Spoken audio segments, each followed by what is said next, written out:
Hi guys, my name's Christine and I'm a dating, relationship and personal development coach. And today I'm talking about space creates attraction and makes you stronger. So the first thing that I want to get into is giving someone space, especially when they've asked for it or when they've, started to lose interest in you a little bit and you can tell they're not as enthusiastic as they once was. Giving that person space and backing off a bit and basically where you start to match and mirror what they do. So let's say, for example, they message you once every 2 days, so you message them or you reply to them every 2 days or something like that. Basically, if you start backing off and start giving them space, essentially, they will become more attracted to you and they will start pursuing you again, as long as they are still attracted to you. Because most of the time what will happen is, if someone's attracted to you, they will start reaching out to you again once you've backed off. But someone who is not attracted to you, once you start backing off, they'll start backing off even more, which is good because then you're free to meet someone else. A lot of people are scared of like that exact thing happening. They live in a lot of fear when it comes to that sort of thing, where they're like, oh yeah, but I don't want that to happen. Like if I stop communicating with them, they may stop communicating with me too. And I'm really afraid of that. But the thing is that you want that to happen, because it will then free up the space for someone new to come into your life. Because if they're not interested in you, then no amount of you pursuing them and pursuing them more is going to make them more attracted to you. The only way you can make them more attracted to you, if they want space, is by backing off and giving them that space. Right? Giving them less space and being in their DMs and always like being on their phone because they keep on getting so many notifications from you. It's not going to make them attracted to you. It's not going to resolve things. So don't be afraid of losing someone that doesn't want to be there, right? You should be happy when people leave your life because they don't want to be there. You don't want, because basically if you're on a date with someone who doesn't want to be there, it's really boring and dull and you have to work really hard to get their attention. You don't want to do that. You want to be on a date with someone who's enthusiastic, who wants to be there. So that's why that's good. That's why giving space is really good. It creates attraction, but it also kind of fizzles out any other kind of connection that is dying anyway. So it's great. It's a great thing to do. It's a great way to see if someone still likes you, or if it's a great way to see if someone's not interested in you, because someone who likes you will pursue you more when you back off, and someone that doesn't like you will just disappear. Right? The communication between you two will just keep on getting less and less and less, and then it'll get to a point where you're no longer talking at all. So that's why space creates attraction, and it shows you, because basically what it does is it shows that person who you're giving space, that you have emotional maturity and that you're stable, emotionally stable. Because someone who isn't emotionally stable, when they see the person they like is backing off, they will try and do more and more and more to try and get them to like them again. They will message loads, they'll call her up, they'll call him up, whoever's watching this, maybe you, maybe you're a man watching this, maybe you're a woman watching this, but it doesn't matter really. But if this person likes you, they will basically start reaching out to you when you back off. But someone who doesn't like you will just fizzle away.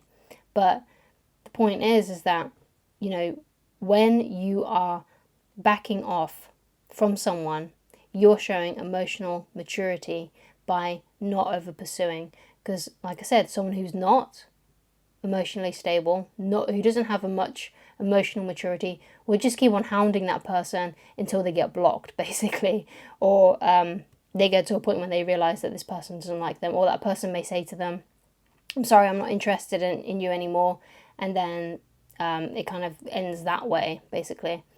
But you don't want it to get to that point. You don't want it to get to a point where that person says to you, oh, I'm sorry, I'm just not interested in you, please stop messaging me so much. You don't want it to get to that point. So you want to have the emotional maturity to be able to give people space that ask for it, right? The next point I want to make is, this is how it kind of makes you stronger, right? This is how giving someone space actually makes you stronger in the process, because having emotional self-restraint by, when you notice someone is losing interest, or someone has said to you, I want space, I need space, by you giving that to them and you practicing that and having that self-restraint creates self-discipline. And anytime you are practicing self-discipline, whether it comes to not pursuing too much or being able to give someone space that you really, really like, it makes you stronger. Because if you become self-disciplined in one area, such as that, you are more likely to become self-disciplined in other areas too. So, for example, let's say, if someone works out and exercises consistently, they're more likely to be more consistent in other areas. Because usually if you get consistent at one thing and you get confident in one thing, it usually spreads into other areas of your life and it's transformative, right? So that's how, space not only just creates attraction, but it also makes you stronger too, because you are developing self-restraint, you're becoming more emotionally stable, you are learning to read the cues of the other person, basically the emotional cues. Are they, if they're reaching out, great. If they're reaching out to me, that means that we can probably hang out. I'll try and make plans with them. Oh no, they've backed off, that means I have to back off. Things like that.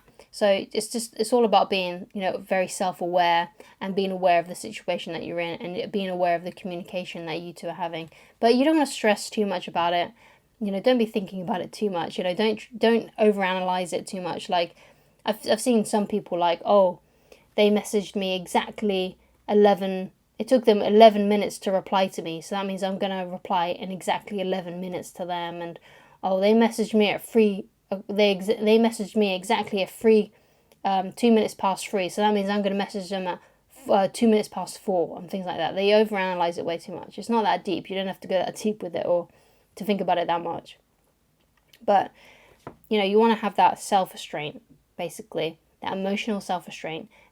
And by doing so, you'll become self-disciplined, and that self-discipline will go into other areas of your life as well. So another thing that will help them feel more attracted to you by giving them space is they will wonder if they were wrong about you. So if they do start to lose interest and they need space from you and you give them that space, they will be like, that's not usually what happens. Usually when I ask for space, the other person starts pursuing more heavily. They start, asking questions like, oh, why? What have I done wrong? They start questioning it. But you're not. You're being self-restrained. In fact, you're accepting it. They've said to you, I would like space, please. And you're like, yeah, that's fine. Just get in touch later on. That's all you say. You don't have to say anything more than that. And you should be happy as well. Like because now you get more time to do your hobbies. You get more time to hang out with your friends. You get more time to exercise or work out or whatever it is that you like to do. You should feel happy when someone wants space from you, because that means you get more space to do other things that you like. Now, of course, you'll like to hang out with them, but if they don't want to be there, then you don't want to be with them, because if you hang out with them and they don't want to be there, it's going to be very boring. It's going to be very awkward. You're going to have to work at it to try and make them more interested and more engaged in what you two are doing, what you two are talking about. It's just going to be very, very boring and dull and hard work. And you want to go on dates with people that want to be there. So when someone says to you, look, I need space, you're like, great, that sounds fine to me. Just get in touch when you're ready again. But again, with that sort of thing though, you don't want to be waiting around for people, because it may be the case that they say they want space and you never hear from them again. So carry on with your life as normal when people do this sort of thing to you, whether it's friends, family, or more likely if you're watching this on this particular channel, it's because of someone someone you dated or an ex or something like that. So one of the things that can really help with this is if you find a way to distract yourself, because obviously if your love life is a big part of your life, and this person specifically is a big part of your life that you have in mind right now, then it's going to be very difficult for you to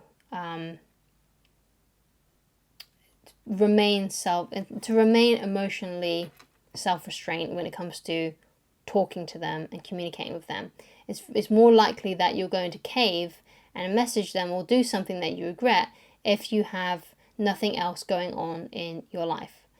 So you want to have things that you can distract yourself with, hobbies, friends, other projects. Perhaps you've got like a challenge that you're trying to do, like it could be like a physical challenge or a mental challenge. Have other things in your life that are meaningful to you, that give you a lot of inspiration, that make you feel excited, not just your love life. Because if your love life is the only thing that's going on for you, that's the only thing that's emotionally engaging, the only thing that gives you inspiration and makes you feel good, then when things aren't going well in that department, you're going to be miserable. So you want to have other areas of your life that you're working on, that you're doing, so you're filling your time up with things that are meaningful and empowering to you. And it won't matter so much when someone says to you, I need space, because you're going to be like, great, now I have time to do this project, or I have more time to do that. You should be happy about having more time for yourself, basically. So, space does create attraction, but again, only for those people that are still attracted to you. It doesn't work on people that have lost attraction for you. Those people will just fizzle away. And space also makes you stronger, and giving people space also makes you stronger, because you have more time to do other things that are important to you, and it also develops emotional self-restraint and self-discipline to not over pursue and to basically go emotionally off the rails when someone says to you that they want space. Because that's what happens to a lot of people when they are faced with that kind of situation. They really like someone, and that person says, I need space, whether it's someone that they're in a relationship with, someone they're married to, or someone that they're just dating, and they start to panic, right? You don't want to panic. You want to allow it, because if they need space, then they need space, right? And you should respect the fact that they need space. So let them have the space, and you can carry on and do whatever you like within that time that you've now had and that you've now got, because they wanted space, right? So now you can work on other things, do other things, and all you need to say to them is, okay, that's fine, take as much time as you need, get in touch when you're ready. That's all you need to say. And don't wait around the phone for them. Just continue on with your life as normal. Don't let it get to you too much. Although that's easier said than done sometimes. But if you've got other things that you're working on, other things that are important to you, then it won't matter as much. So thank you so much for watching. If you'd like to get in touch with me personally, then please go to www.christineloveridge.com. Thank you so much for watching, and I shall talk to you again very soon. Goodbye.